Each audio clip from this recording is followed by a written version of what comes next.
Ang Amerika ay mayroong Oprah Winfrey, ang Pilipinas naman ay mayroong Kris Aquino, na tinuguri ang Queen of All Media. Totoo bang siya ang may pinakamalaking talent fee na nakuha na nagkakahalaga ng 2 milyon pesos bilang isang baguhang artista at nagdulot ito ng inggit sa iba pang mga mas matatagal ng artista? Sino-sinong mga basketball player, artista at mga politiko ang kanyang naging kasintahan? Bakit hindi nagtatagal ang kanyang mga relasyon? Ano-anong hirap ang pinagdaanan niya bago niya narating ang tagumpay?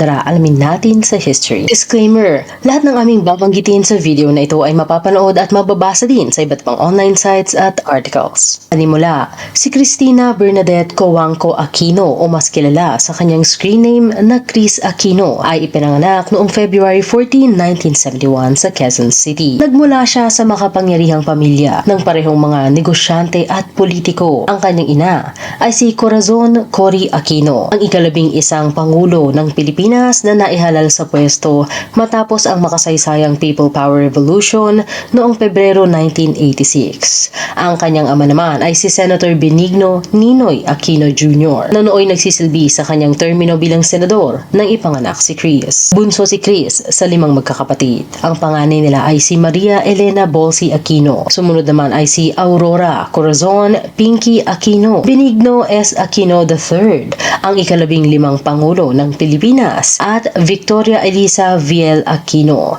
Pinsan naman niya si Mikey Cojuangco, isang actress at equestrian. Ang pagkabata ni Kris, bagamat mula sa isang mayaman at makapangyarihang pamilya, ay napapalibutan pa rin ng gulo ng politika, lalo na noong September 23, 1972, nang idineklara ng dating Pangulong Ferdinand Marcos Sr. na sasailalim sa martial law ang buong Pilipinas. Sa parehong araw na idineklara ito ay isa si Ninoy sa mga naunang inaresto dahil sa kasong di umunoy pagpatay, illegal possessions of firearms at subversion. Si Kris ay wala pang 3 taong gulang nito. Ikinulong siya sa Fort Bonifacio bago idinala sa Camp Crame. 7 taon at 7 buwang makukulong si Ninoy. April 4, 1975, inanunsyo ni Ninoy na siya ay magsasagawa ng isang hunger strike bilang protesta sa di umunoy kawalang hustisya ng paglilitis ng mga militar sa mga sibilyan. Tubig lamang ang kanyang iniinom at nagtitake ng mga substitute gaya ng salt tablets, potassium tablets, sugar capsules at amino acid capsules para sa nutrisyon. Nag-organisa ng misa ang pamilya at mga kaibigan ni Ninoy araw-araw sa Santuario de San Jose Parish sa Green Hills, San Juan upang siya ay ipagdasal.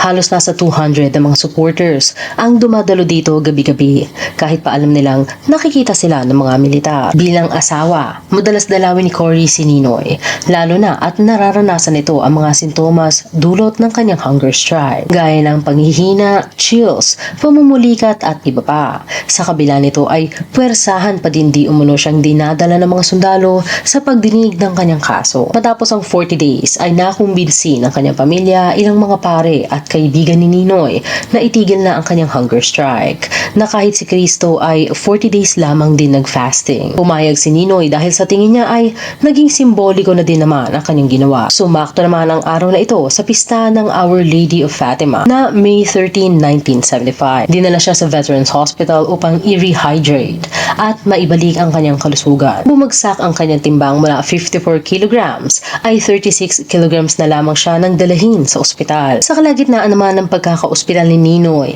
ay nakagat naman si Kris na nooy nasa edad na 4 na taong gulang pa lamang ng alaga nilang aso. Ayon sa kwento ni Kris, malaki daw ang aso at naging malala ang sugat niya dahil halos maputol ang isang artery niya, dahilan upang manganib ang kanyang buhay. Inoperahan siya at na-confine sa ospital. Tuwing ikukwento daw ito ni Cory ay sinasabi nitong isa ang panahong iyon sa pinakamahirap na panahon ng kanyang buhay dahil hindi daw nito alam kung paano hahatiin ang sarili sa asawa at anak na parehong nag-aagaw buhay. Parehong naka-recover si Kris at Ninoy. Taong 1978, pinayagan si Ninoy na tumakbo para sa 1978 parliamentary elections na gaganapin sa April 7. Humiling ng temporary release ang kampo ni Ninoy upang siya ay makapangampanya. Ngunit hindi ito pinahintulutan ng National Security Council. Ipiniliwanag ng Nooy Defense Secretary Juan Ponce Enrile na ang naging desisyon ay dahil sa aligasyon na may koneksyon si Ninoy sa CIA at NPA. Humiling naman ang kampo ni Ninoy ng pagkakataong ma-interview din upang ipaliwanag ang kanilang sarili. Mismong si Pangulong Marcos Sr. ang nagpahintulot nito. Isang pagkakataon lamang ang ibinigay kay Ninoy upang ma-interview siya ng GTV sa programa nitong Face the Nation dahil hindi pinayagan ng mga kampanya ang pamilya ni Ninoy ang nangampanya para sa kanya.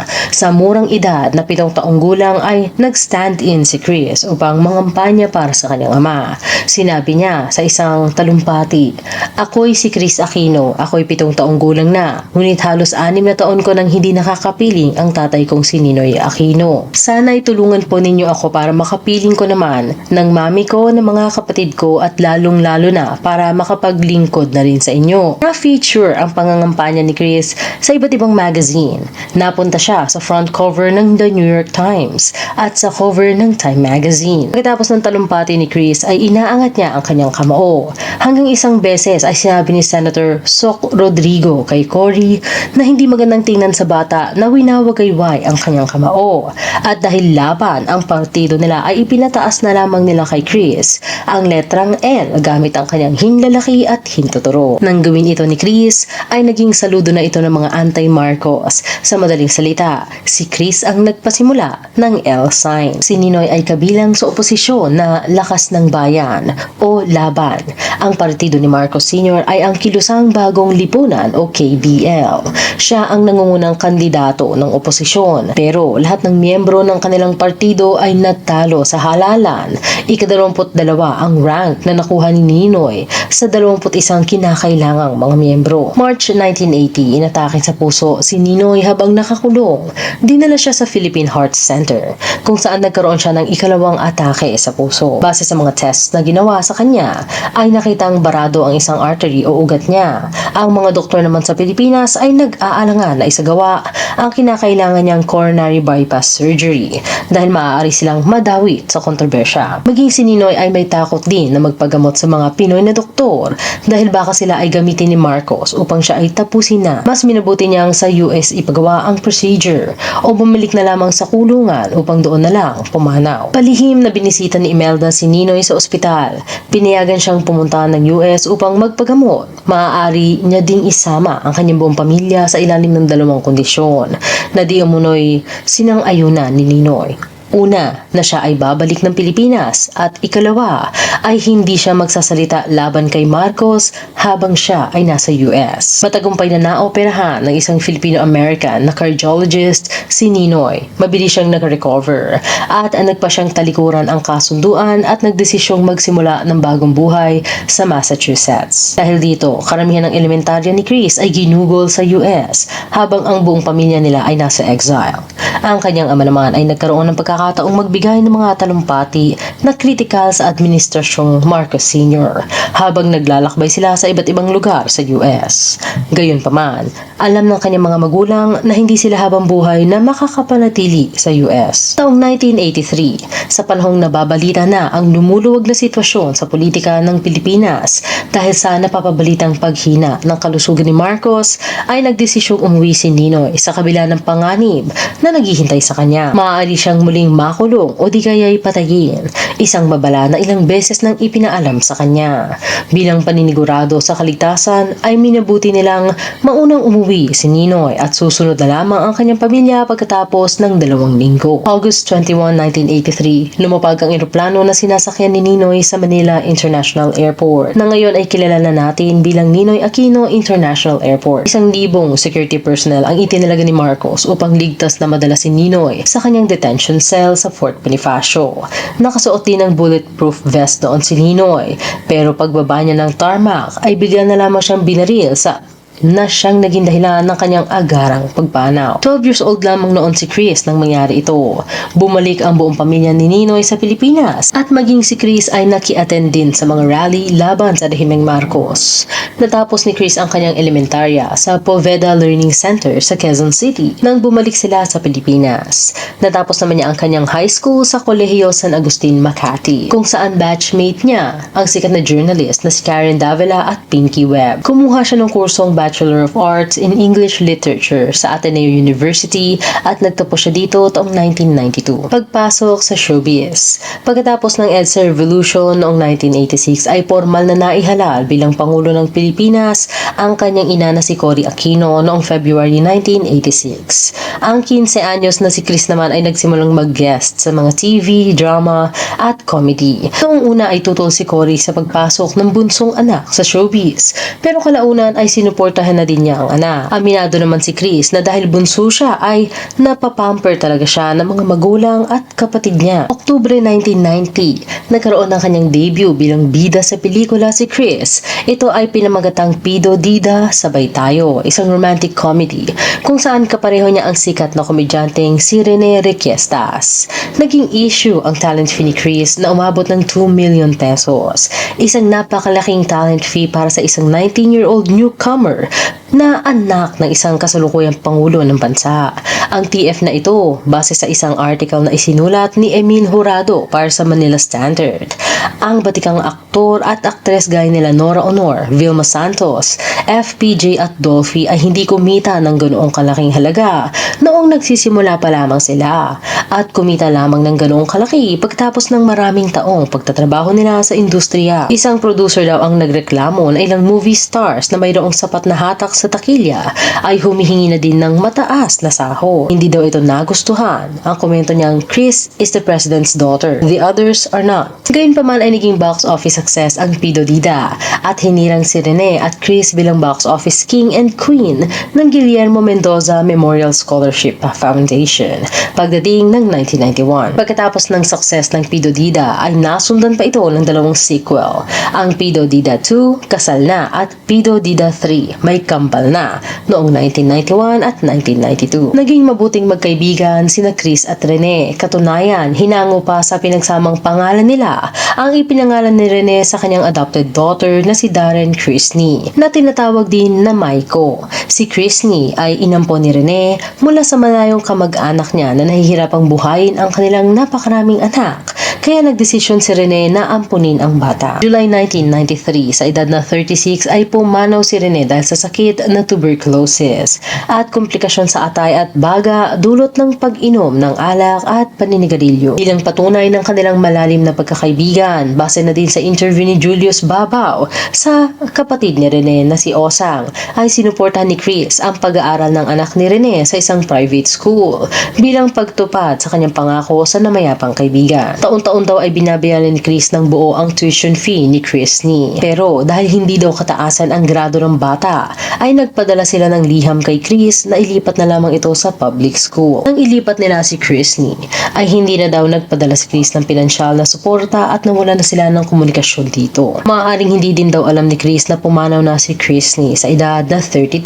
noong 2021 dahil nasa Amerika si Chris at wala silang paraan upang iparating ang nangyari. Pagkatapos ng kanyang magtagumpay at sunod-sunod na pelikula ay naging steady ang career ni Chris sa showbiz, mapa-TV man, film o sa hosting. Matatandaan na tutol ang kanyang mga kapatid at ina sa pagpasok ni Chris sa show business. Pero ang success ng una niyang pelikula at mga sumunod pang proyekto ay nagpanatili kay Chris upang ipaglaban ang kanyang pangarap. Noong una ay pumayag lamang daw si Cory na gumawa si Chris ng isang pelikula, pero sa huli ay sinuportahan na lamang siya ng kanyang pamilya at paminsan-minsan ay sinasabihan pa rin na magdahan-dahan, lalo na nang maaksidente siya habang nagpo-promote ng Pido Dida, kung saan pagbaba ng hagdan ay lumusot si Chris sa parte ng hagdan na hindi gawa sa matibay na materyales. Unang tumama ang kanyang batok sa pagkahulog, nasaktan din ang kanyang mga legs, mga braso at leeg. Agad siyang dinala sa Makati Medical Center. Agad namang humingi ng tawad ang mga host ng noontime variety show na GMA Super Show sa pangyayari. Ang insidenteng ito ay pinag-uusapan pa rin hanggang sa ngayon. Sa showbiz ay ilang beses na ring hinirang bilang queen si Chris. Una bilang Master Queen. Matapos kasi ng tagumpay ng Pido Dida ay nagsunod-sunod na ang pagganap ni Chris sa mga pelikulang may kinalaman sa patayan. Karamihan dito ay siya ang bida o biktima. Taong 1993, siya ang gumanap bilang isa sa mga biktima sa pelikulang The Visconde Mask God Help Us na agad sinundan ng The Myrna Diones Story, Lord Have Mercy noong 1993. Sa parehong taon, gumanap naman siya bilang main cast ng Humanda Ka Mayor, Bahala Na Ang Diyos taong 1994 ay muli siyang bumida sa The Elsa Castillo Story, Ang Katotohanan. Si Elsa Castillo ang binansagang Chop Chop Lady at The Fatima Buen Story noong 1994 din. Dahil sa dami at sunod-sunod na pelikulang nilabasan niya na may magkakaparehang genre, ay binansagan siyang Mask Queen. Pangalawa, bilang Philippines Box Office Horror Queen. Early 2000, nagpumutok ang mga Asian horror movies gaya ng sikat na The Ring, The Grudge at iba pa. Taong 2004, bumida si Chris sa horror film na Feng Shui na siyang naging highest grossing Filipino film noong taong iyon. Kumita ito ng 115 million. Sumunod naman siyang lumabas sa Sukob noong 2006 na siya rin kumita ng pinakamataas ng taong iyon. Ito ang naging highest grossing Filipino film of all time. Bago makuha ng romantic comedy film ni Sarah Geronimo at John Lloyd Cruz ang na You Changed My Life taong 2009 ang trono. Ang iba pang horror films kung saan bumida si Chris ay sa Dalaw taong 2010, Segunda Mano taong 2011 at Feng Shui 2 taong 2014. Dahil sa tagumpay ng horror films ni Chris ay tinagurian siyang Queen of Horror. Pangatlo, bilang Queen of All Media. Bilang isang aktres ay sinubukan ni Chris ang iba't ibang larangan ng trabaho sa industriya ng showbiz.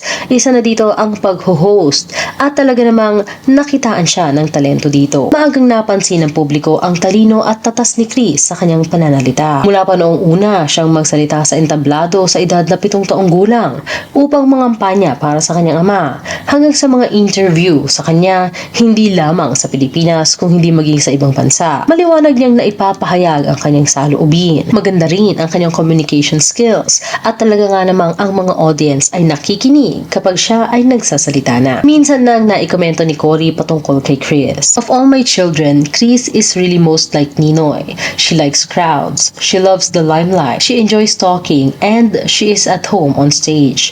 I guess it's Ninoy's genes. She also has his charisma. She is articulate as her dad and can talk on and on like him. Pinaka naaalala si Chris sa pagiging talk show host kaysa sa ibang queen titles niya o mga pelikula.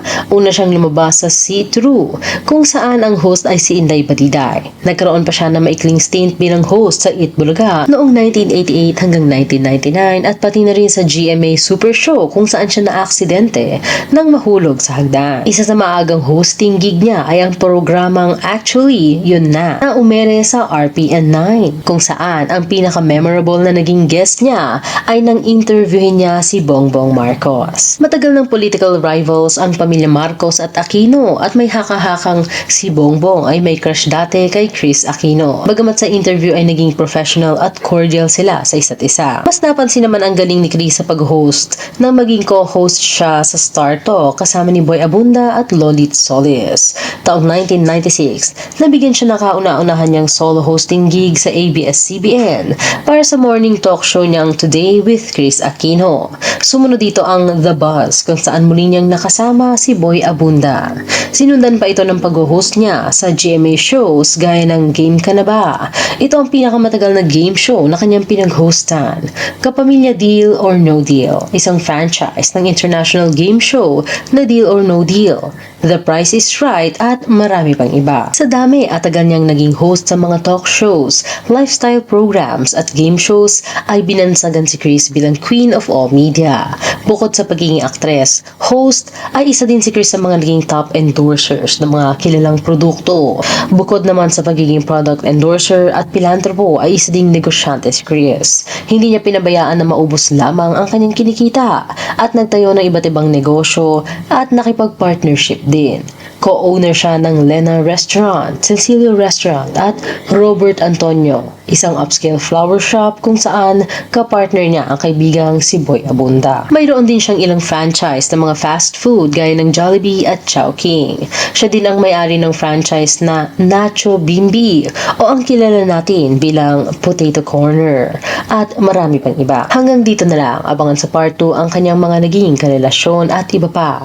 Ano ang masasabi nyo sa kasaysayan ni Chris Aquino? I-comment lamang ang inyong opinion sa ibaba. Salamat sa pagkikinig. Huwag kalimutang mag-subscribe sa aming channel at i-click na rin ang notification bell. Hanggang sa muli.